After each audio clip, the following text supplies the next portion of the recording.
Isa sa mga pinoblema natin ay pagkakaroon ng cancer. Isa ito sa mga medyo napakahirap na problema lalo na sa ating modernong sibilisasyon.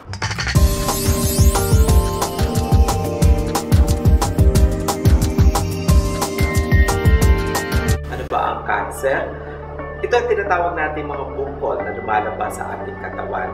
Minsan nagagaling sa loob o di kaya sa labas na ating balat. Ang cancer ay pwede nating maiwasan sa tamang pagkain ng mga pinagsama-sama mga pagkain na mayaman sa vitamin E, sa antioxidants, sa selenium ay makikita sa broccoli. Ang gulay ng broccoli ay mataas ang kanyang antioxidants, ang kanyang lutein na pwede magpasigla ng ating immune system, maliban sa ating puso, pati na ang ating bloodstream.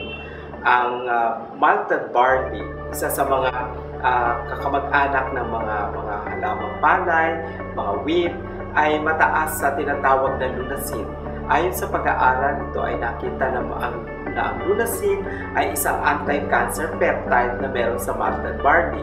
Ito ay pinipigilan ng pagkakaroon ng cancer cells na pinagagalingan ng oncogenes or carcinogens. Samahan ng green tea o peppermint na napakataas ng selenium content at ng kanyang mga vitamin E at sa magandang antioxidants na tumutulong para mapigilan ang cancer cells o paglaganap o pagkakaroon ng cancer cells sa ating katawan.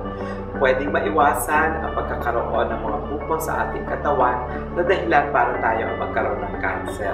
Nasa tamang pagtrato at pinagsama-samang synergistic effect, may laban tayo sa cancer at ito ay nasa pinagsama-sama at tamang mga herbs and berries na nasa Albeo juice.